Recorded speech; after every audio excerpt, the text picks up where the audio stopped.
You got that one. That's you too, yeah. Yeah. Ladies and gentlemen, we're going to begin the service. Can I ask everybody with a cell phone to please put it into silent mode at this time so it doesn't go off during the service?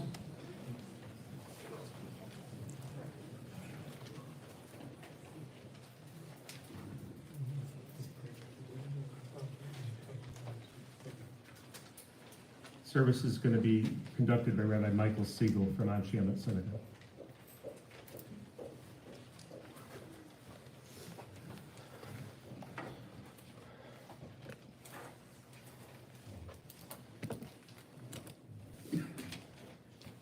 We begin with the Psalm. The book of Psalms is a place that Jews go to in times of celebration, in times of concern, and in times of mourning as well. We'll begin with the 23rd Psalm. Mizmor LeDavid, Adonai ro'i lo echzar, v'nodeshi arbitzeni al mei menuchot yinahaleni, nafshi yishovev, yancheni b'magli tzedek leman shemo.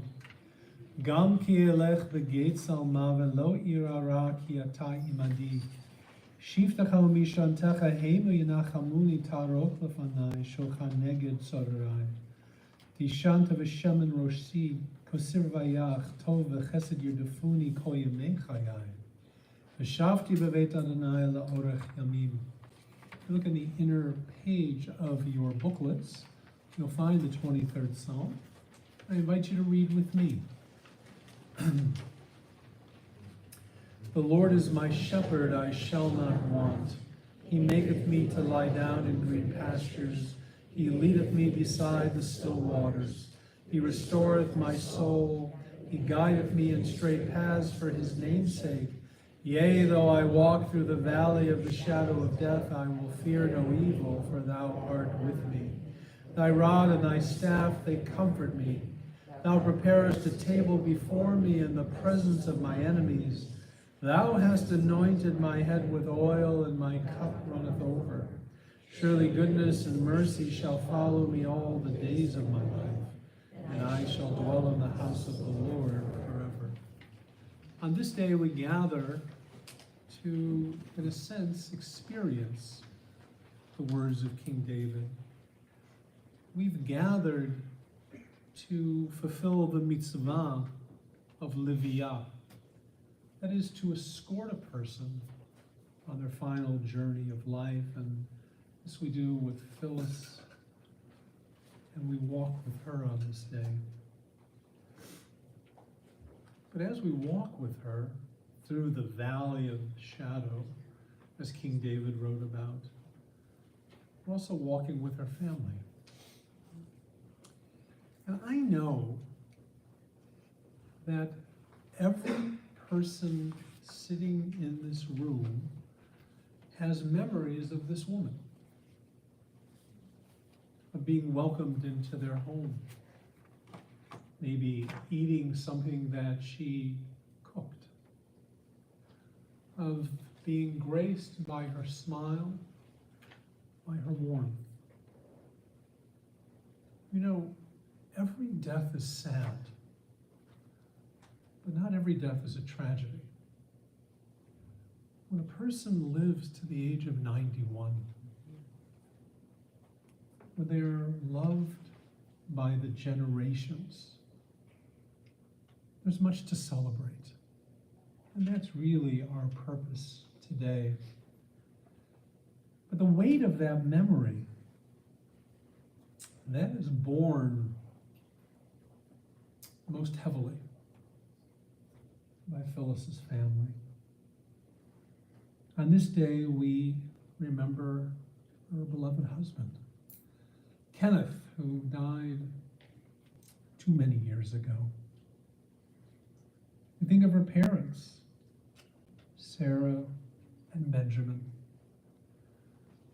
We extend our deepest sympathies to Phyllis's beloved sister, Rochelle, who can't be with us, but is with us in spirit, and I hope is watching us on the live stream. And to her and to her husband, Alfred.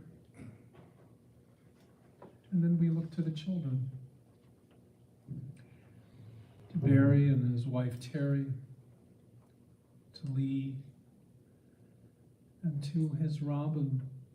And we remember Kathy on this day as well. To Laura and her husband, Mark. To Brad.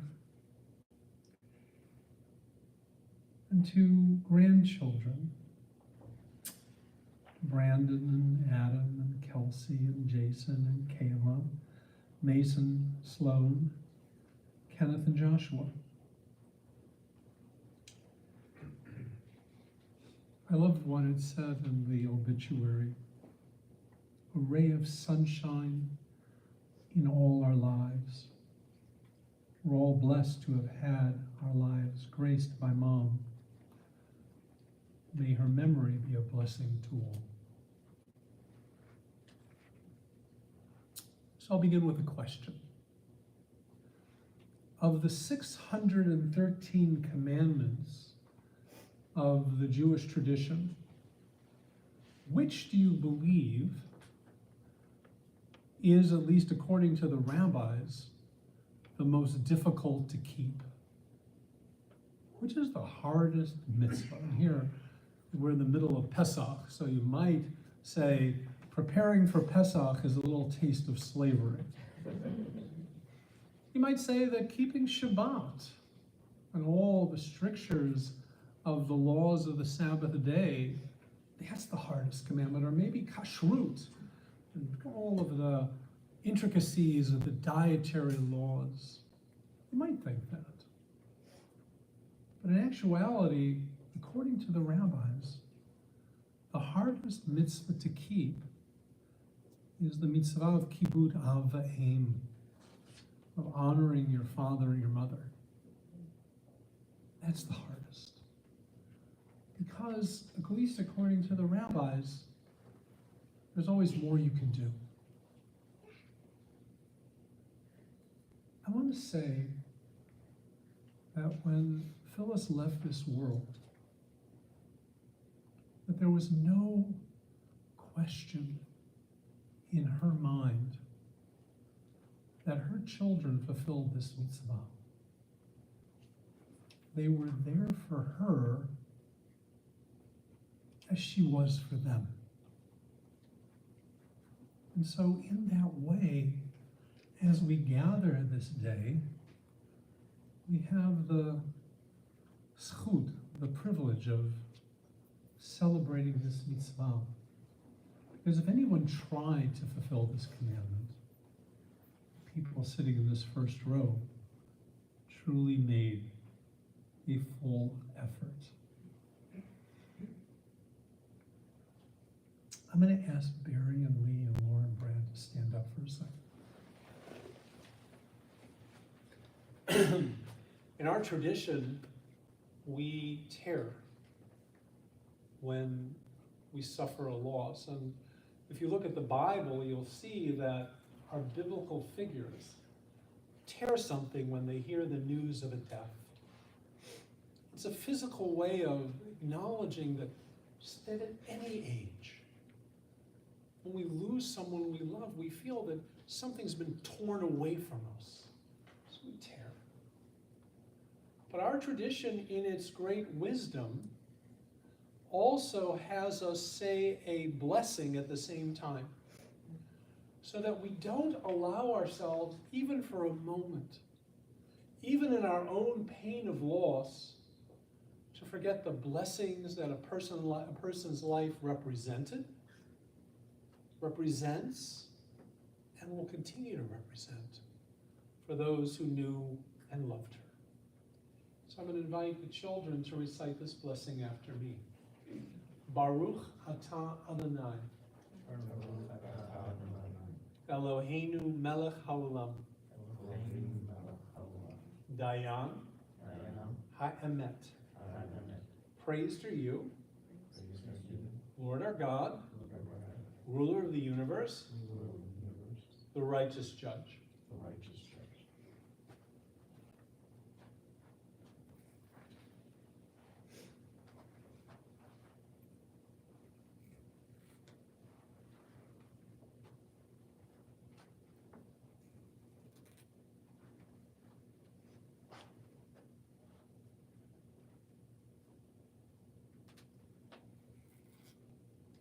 In the book of Job, we are told the story of a person who suffered in life. Now, there were those who came to Job and said, Job, life is darkness without light. Life isn't worth living. And Job responded and said, should I only take the good without the more challenging? And then he said these words, which I can imagine Phyllis agreeing with. And I'm going to ask everyone to repeat these words after me. Adonai Natan, V'Adonai Lakach, Yehi Shem, Adonai Mevorach. God has given, God has taken away. Praise be the name of the Lord.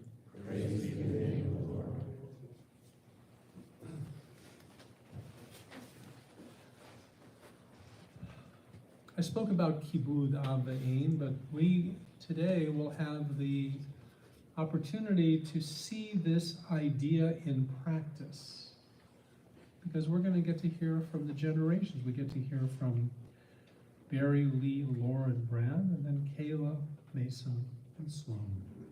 Barry?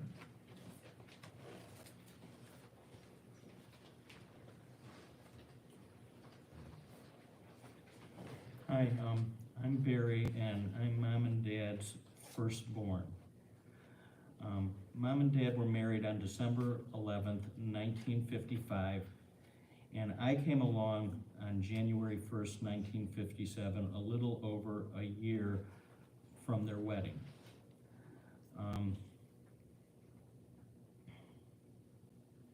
There was no tax breaks for me that year, obviously, because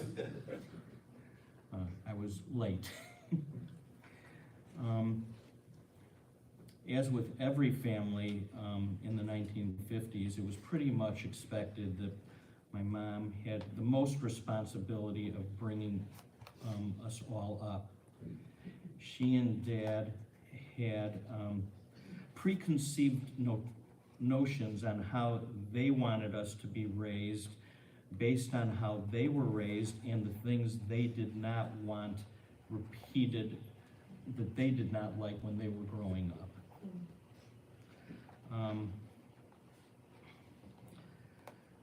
And they promised that they would never do, kind of like the same with us, with our kids. You always promise that you'll never do something because you didn't like the way you were raised. I came into this world with my own preconceived notions on how I should be raised, and I was a challenge from just about day one. And I pushed every extreme. It's not easy as a child, or even more difficult as a teenager. Mom was tough, but she was totally devoted and supportive of me, no matter what I did. She questioned everything I did and didn't answer. Summers at the park till dinner. Mom and Dad were not helicopter parents. You know, it was always go to the park, come home when it's dark. Mom would say, "Where are you going?" And I would say, "Out." She'd say, "Where out?" And I would say, "Outside." When are you getting home? I would say, "When I get there." And she would constantly come back at me, "When are you going to get home?" And I would say, "I will be home when I get there." What could possibly happen in between? When I would get back with friends after being out, she was always there and inviting all the friends in. It really did not matter how horrible I actually was or acted, but everybody was actually welcome in our house. Most of the time staying for dinner or whatever. She was really good with that. With all the friends, we actually all grew up in each other's houses. And all the people in the neighborhood, they knew each other. We all knew the parents. And like my mom, who had maintained all of her friendships from grade school and high school on, we seemed to all maintain all of our friendships, me and my friends. And in many ways, I say that we're very blessed that we were able to do that.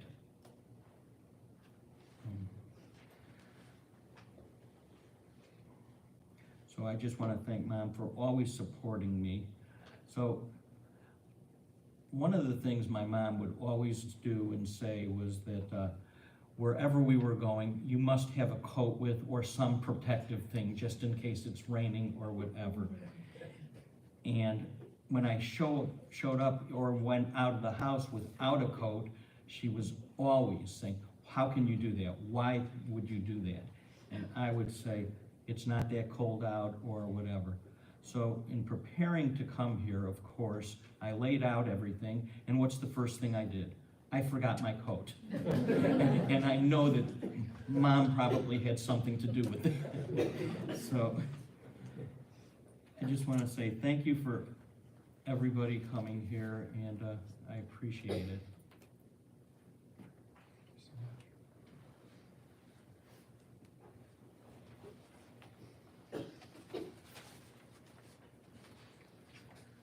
Good afternoon, I'm Lee. As a second child, I was clearly Mom's favorite until, as she says, I schlepped her to the independent living home, threw her out at the curb, but that's a story for another day. And you're gonna notice a theme here. I had a front row seat to my brother Barry's attempt at establishing his life with my mom.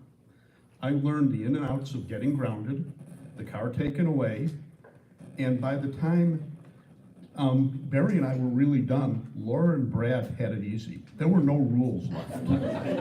We had broken them all, and pretty much she put them by the side. Our mom was always there for us, from school, sports, activities. We had the privilege of growing up in a community that created lifelong friendships and relationships. A lot of you are here, so thank you very much from the bottom of my heart. The neighborhood moms would all sit in chairs in their driveways in the evening while we played in the street. Now, that's not really as bad as it sounds, because we did yell car when there was one coming down the street, and we occasionally moved out of the way. We hung out in Laramie Park until it was dark, and sometimes way after dark. Neighbors were like family, and it wasn't uncommon for us to be eating, sleeping in each other's homes, spending time there. And our mom always made everybody feel welcome.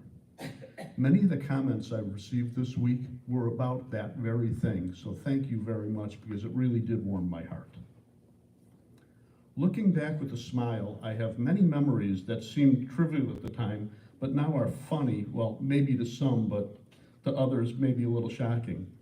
One of them, going to Ravinia to see family friend Steve Goodman perform, and the smell of pot in the air, and my mother saying, I smell burning chickens. You know, the first question is, how did she know what burning chicken feathers smelled like?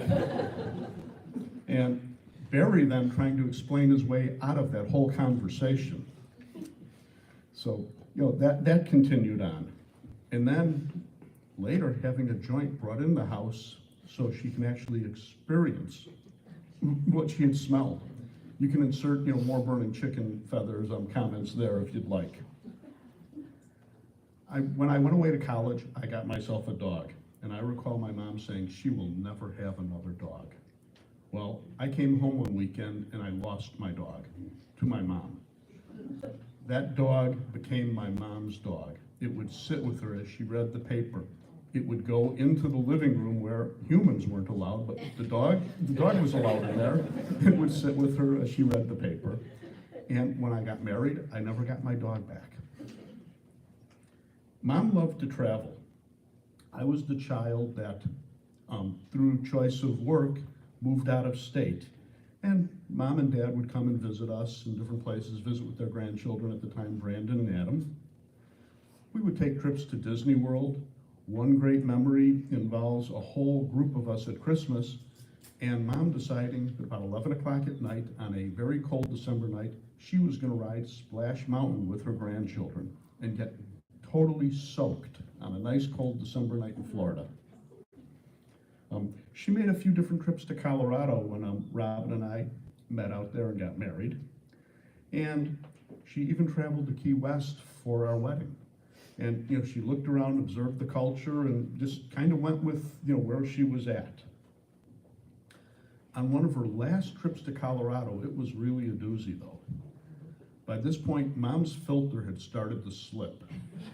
And I don't mean a little, I mean a whole lot.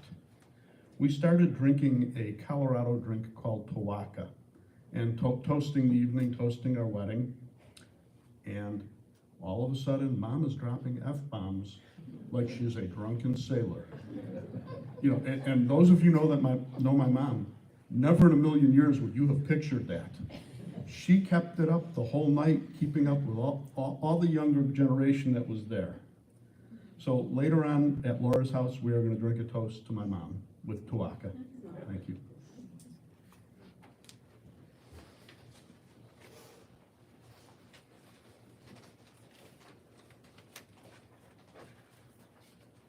Although unannounced, I am, I guess, Laura's warm-up band. And I have a poem, it's called She Is Gone. Okay. You can shed tears that she is gone, or you can smile because she has lived.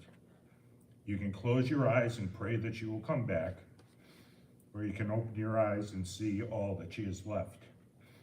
Your heart can be empty because you can't see her, or you can be full of the love that you shared.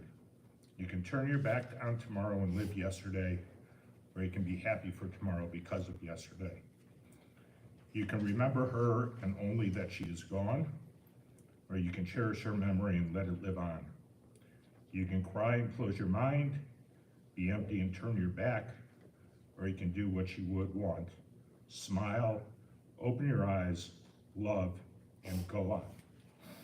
I love you, Mom.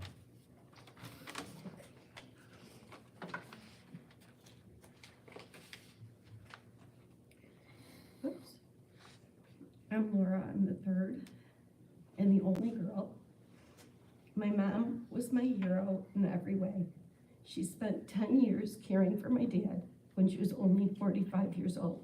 My dad couldn't work, and so she got a job and took care of us all. At 55, she was a widow and didn't look back as she made a life for herself. My mom was super independent and traveled the world by herself with friends and family.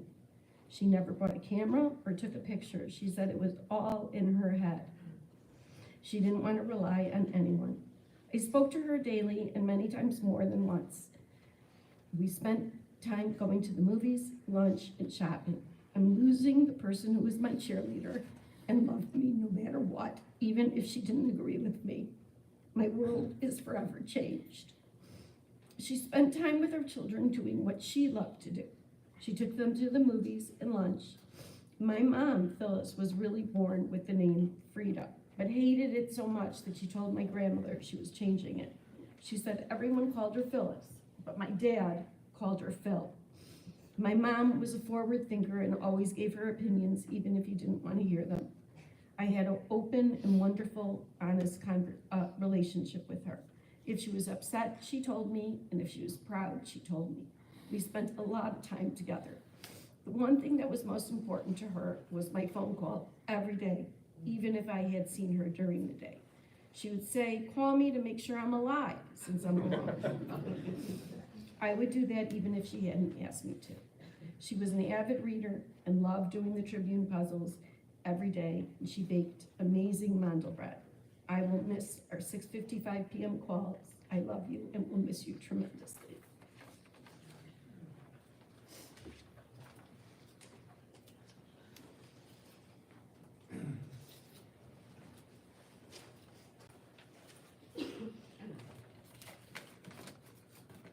So my brothers and sisters pretty much summed up a lot of what our life was about.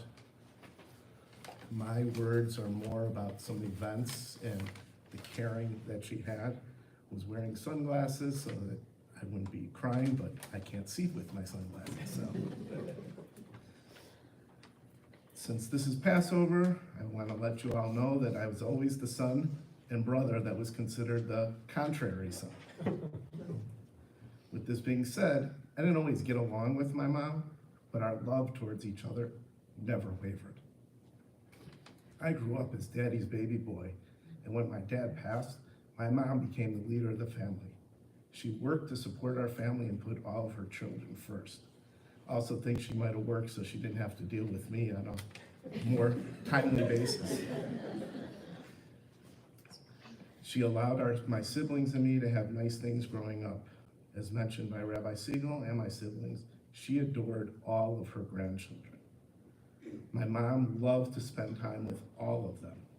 When my sister was expecting her daughter Kayla to be born, I was having knee surgery.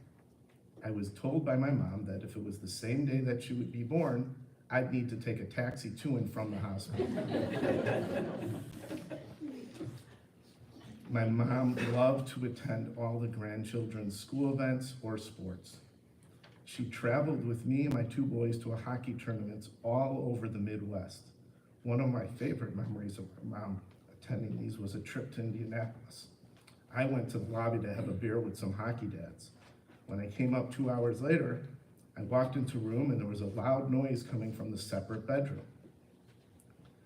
When I asked my mom what it was, she said, "Oh, the kids were just watching TV." For those of you that know my mom, she refused to ever have a hearing aid. She was not going to be old. In her retirement community, we would say, "Mom, why don't you go downstairs?" Why would I do that? They're all old. I opened the door, and to my amazement, there were 14 kids in a bedroom. All the furniture was up against the wall, and they were playing hockey. I asked Mom how she didn't hear it, and she again said, "I thought they were just watching TV."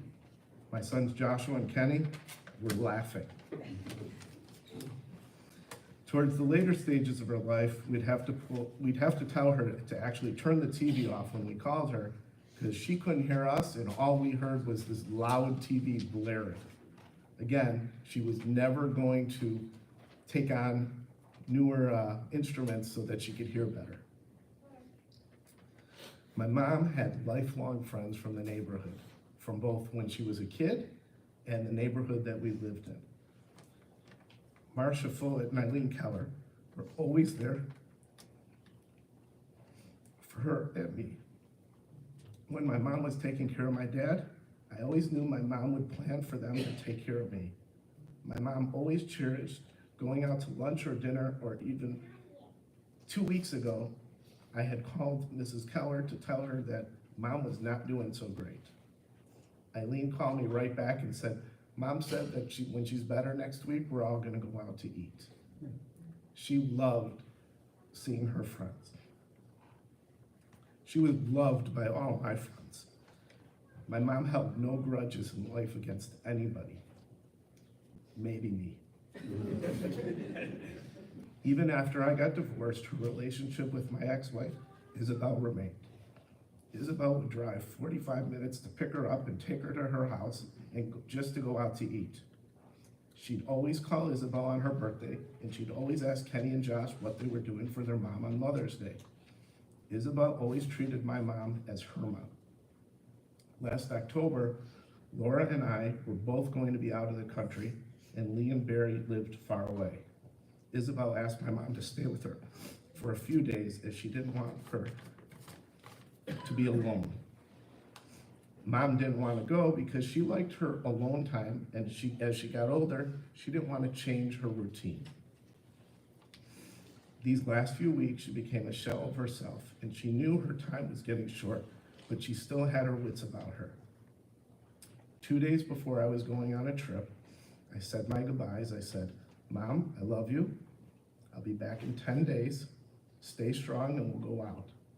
She said, "Okay." She nodded, shook my hand, and then she said, "Behave when you're in Mexico."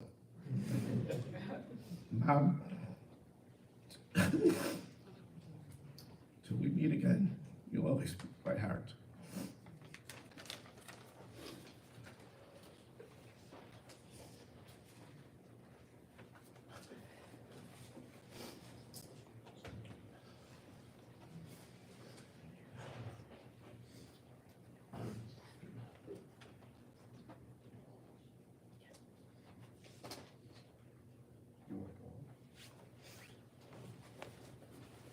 You want to do it together?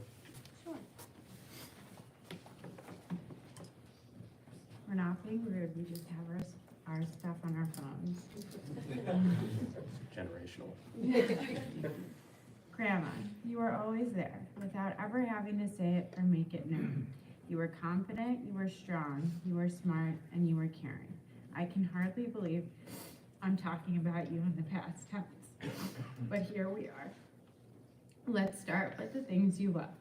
Saving money, saving food, aside from the food itself, watching movies, usually sad ones, and TV, the Food Network, reading books of all genres, cooking, shopping at Marshall Fields and Carson's, eating food, lunch in particular, calling George your maintenance guy, talking on the phone, but most importantly, you loved worrying. Worrying out of love about the health, well-being, and happiness of your friends and your family. You were such a good listener. We used to talk on the phone for hours. You were an early riser, and I always knew you'd answer. After you had your shower, read the newspaper, did your crossword puzzle, and had your coffee, all before the mere hours of 5:30 a.m. You were a safe space, and you don't get a lot of those in life. We both loved to watch TV late into the night.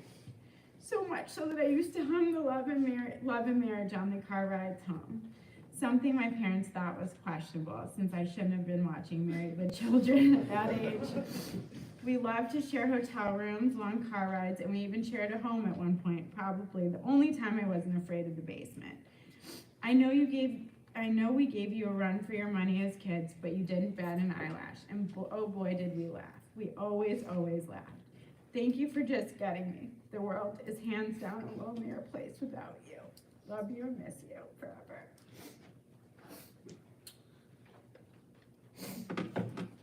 Words cannot express the devastation I feel as I stand here today knowing my grandma, who I considered invincible, would be in her final resting place.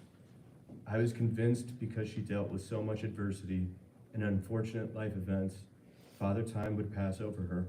But Father Time remains undefeated, and reality veiled me in a cloak of sadness. For those who knew my grandma, you know she spoke her truth and was unwavering in her opinions. You know she loved unconditionally. You know she had an unbelievable ability to listen and speak without words. You know her memory was as sharp as a knife until the very end. What you may not know is the unique and loving relationship I had with my grandma. Growing up, I remember my parents dropping me off at her apartment for sleepovers, and I knew what to expect. We would laugh with our bellies full of Oreo ice cream, play with action figures from my older cousins, and watch Emerald Food Network until I fell asleep. I'd wake up in the morning and I knew that we would be going to the movies, as that was our routine. The drive to the theater was my favorite part. On the way, I would make it my life's mission to make her laugh by making loud and weird noises and shouting obscenities. It typically ended with me going too far and her yelling to be quiet. I carried on with that irresponsible driving distraction far longer than I probably should have, but that was our little thing. One thing I'm going to miss the most is not being able to sit next to her at the dinner table. We always seemed to have an unspoken bond of sitting next to each other. I don't know what it was, but it was special. I'm so lucky to have her in my life for as long as I did. I really can't imagine life without her. She was a core pillar of my family in person, and I always turned to her for a quick chuckle. I'm going to remember the love, laughter, and precious moments we shared together, and may her memory live on in our hearts forever, and may her memory be a blessing.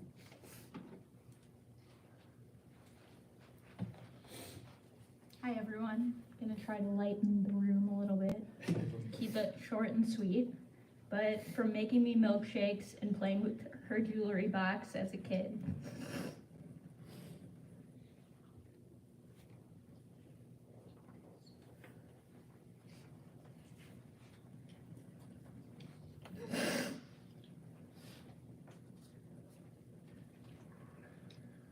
To taking us to the movies with her own popcorn pop.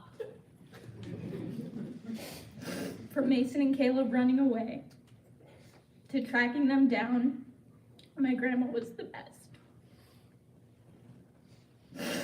She was both a sweet and feisty woman who didn't take anyone's shit. She was hilarious without trying to be. We all have big shoes to fill, and I wanted to let everyone know that now I will take on as the designated complainer as the family of the family. I will love and miss her forever. That's all.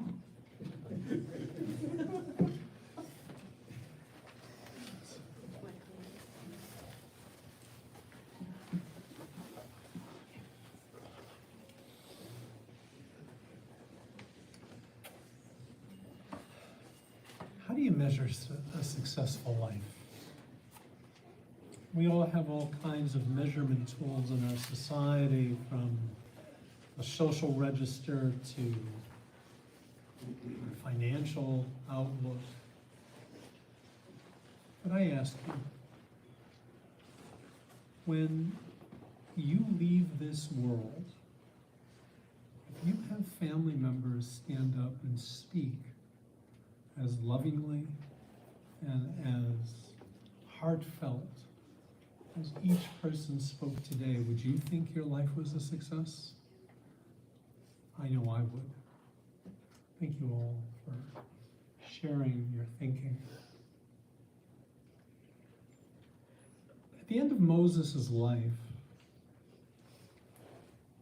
he knew that he was not going to enter the promised land. And that must have been a crushing blow for him. He must have felt devastatingly unfair. And so you might have expected him to be bitter at the end of his life. But as he addressed the children of Israel in the very end of Deuteronomy, he challenges them with two Hebrew words, Uvacharta b'chayim, and you will choose life. You will choose life. And he was teaching something about his own life, that when you are faced with challenges, when you are faced with unfairness, you have a choice to make. You can choose life, or you can choose to embrace the misfortune that has been visited on you. Today, we are celebrating the memory of a woman who may not have known this verse from the Torah, but lived it. Phyllis chose life. She made that choice, and she did it with gusto. She was born here in Chicago on the South Side, Hyde Parker, went to the Comiskey grade school. Her father lived the American dream. Came to this country and opened up a corner grocery store. Mom, well, Sarah was a traditional woman. She was Orthodox. And Phyllis, or Frieda, as was her given name, she was American. She was an American. And she was desirous of embracing everything that America offered, to take advantage of life here in America. So they bumped heads on a regular basis. But if you want to know where her children learned how to honor a parent, she took care of her mom. She took care of her. She practiced kibbud av v'eim. She and Rochelle, they grew up in that home, and I have a few words from Rochelle. Find them.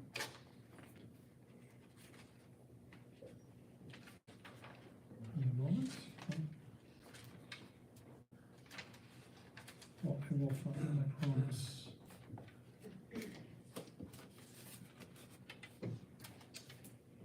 Growing up, we were typical siblings who didn't always see eye to eye. But as we got older, we both recognized how special it was to have a sister. And we grew closer despite living on other sides of the country. My sister Phyllis was a very caring, hardworking, and strong woman whom I'm so grateful to have had in my life. I will miss her with all my heart, and I will think about her every day. Thank you, Rochelle. On the Old South Side, there was ice skating to be had on the Midway at the University of Chicago. And there are photos of those ice skating outings. There was the Hyde Park High School. And there was a trip to Colorado as a young woman. And in those years, women didn't always travel long distances, but she and some of her high school friends, they decided they wanted to go and explore Colorado. That wanderlust was so much a part of Phyllis, this woman who chose to embrace life with all of its gusto. She worked for the Tony Hair Products Company. She was a secretary. And she loved the hustle and bustle of downtown. She loved people. We had a great sage by the name of Ben Sira. And Ben Sira said that a good friend is as valuable as a precious gem. Phyllis was that kind of friend. Multifaceted. She was always there when you needed her. And her lifelong friends tell the tale. She kept contact with her closest friends, Renee, Shirley, Mickey, Lois, Marilyn, and Cup. They were bonded together. And she met Kenneth through her friends. He was a baseball player at the time. And he was also a sports guy to his dying day. And though Phyllis could really care less about sports, she would go. She supported him. They lived on Hermitage in a six-flat owned by her parents. And part of Phyllis's choosing life was knowing that your family was the basis of everything. Family was the foundation stone that she stood on. Life wasn't always fair to her. As we've already heard, she lost her husband at a young age after caring for him for a decade. She set an example for her children of what you do for family, how you are there for your family.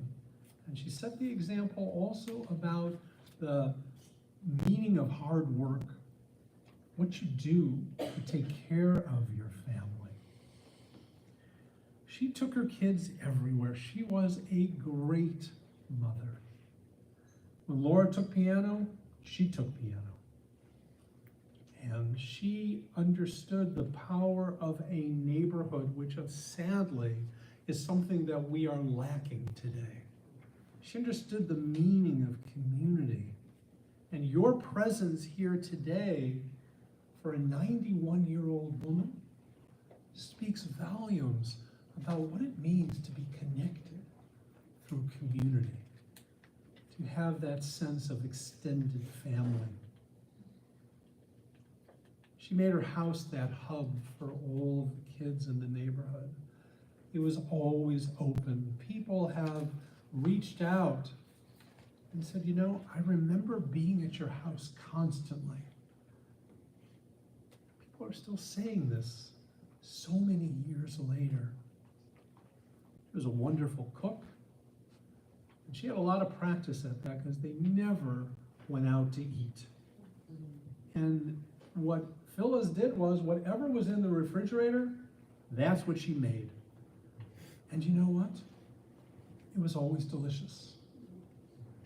Maybe the secret ingredient was her love. Grandparents were always there on the weekends.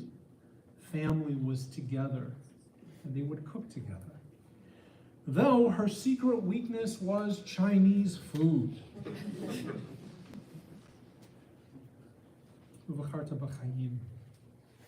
Life was with people.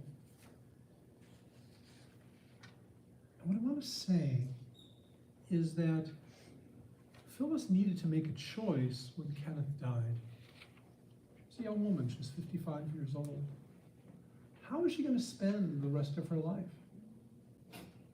She chose life. She traveled the world, and she did not take a lot of pictures along the way. As she would tell her children, it's all in my head. She took it in. She had the wisdom to enjoy the experience, whether it was in Egypt or Spain or Israel. She and Rochelle would travel together. She traveled with friends, and she tried everything. There was no food that was too adventurous for her. And she lived a life where she used her imagination. She was a reader. She loved mystery. She was a regular at the Skokie Public Library, where she not only took out books, but rented every movie, and she made sure that her kids knew the joys of theater. They went downtown, and they made sure that they saw plays like Hair. And she loved Hamilton, though she claims to not really have understood it. She loved the music. In our tradition, we have a word, hineni. All of the sages say when God calls on them, whether it was Abraham or Moses or so many others, they say, hineni, I'm here, I'm present. She was present. And she was certainly present, as we've heard, for her grandchildren. She was a fixture in their lives. Grandchildren would call, they'd talk on the phone for an hour at a time. And she was ever frugal. She knew the value of $1. So if she heard one of her grandchildren ordering Starbucks on the phone, they would have to mute the phone because she was saying, it's not worth the money, I'll make you coffee. She came to everything. It was just in her DNA. There's nowhere she would rather be than watching her kids, watching her grandchildren, being present, and she was feisty, and she was funny, and she wasn't afraid to say what she wanted. We just celebrated our Passover Seders. We're still in the middle of Passover. And the happiest part of a Seder meal is the singing of Dayenu. Am I right? Right, and why do you think that is? Because we're going to eat finally. So what do we say when we say Dayenu? It would have been enough for us. The thing about Dayenu is that in the original Haggadah, it wasn't punctuated. So it could be a question mark, Dayenu, would it have been enough for us? Really? Or it's a statement of faith. It would have been enough for us. This last period has been hard. And Phyllis was sick. And at the end of her life, she was ready. She looked back at her life and she saw what she had accomplished, and that she had enjoyed her life, and that she had fulfilled her potential in this world. And she said, Dayenu. She made it clear to her kids that she was ready. And I have a feeling that when the angel of death came, she welcomed that angel with open arms. She is a woman who fulfilled that idea that Moses taught so long ago. That in life we have choices. How we live, will we live? Will we embrace our lives? Today it's our privilege to remember someone who lived the words of V'charta b'chaim, and you will choose life. We rise now for the memorial prayer. Elohai slichot, chanun v'rachum, erech apayim, v'rav chesed, v'emet.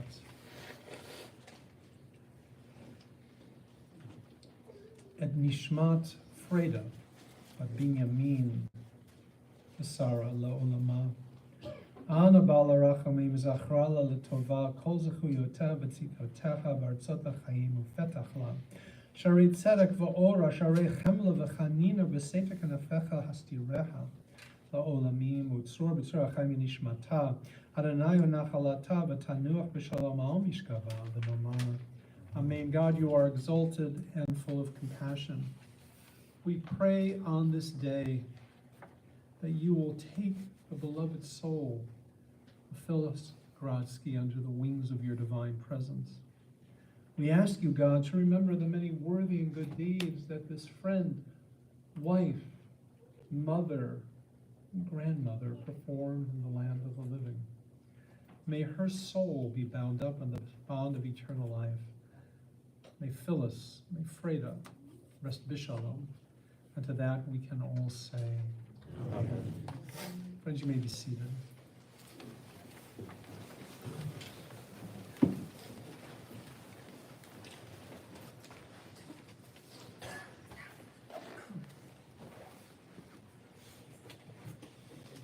We're going to have a short funeral procession that will line up in front of the mausoleum facing to the east, and then we'll make our way to the Westlake section.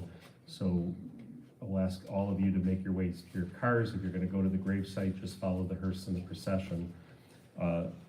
The family is going to be receiving calls of condolence at Laura and Mark Friedman's residence in Chicago. If anybody doesn't know the address, please come up to me. We are online. There are about a half dozen devices that I just saw that are online. The grandchildren are going to be acting as pallbearers. Oh, regarding the Shiva, it's going to be today, not the Shiva, it's calls of condolence. It'll be today until 9, and then tomorrow from 5:30 to 9, they'll be receiving people.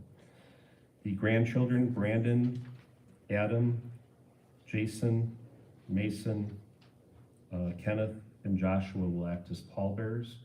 If I could ask everybody to please rise, can I ask the people that are seating on the side benches and that are standing to make your way? Now, it's going to take us probably about 6 or 7 elevator trips before everybody can make their way up. The casket will go first. Please don't get on the elevator right now. There's also stairs just past the elevator if you feel like you could go up the stairs. Pallbearers, would you please come and stand behind the casket?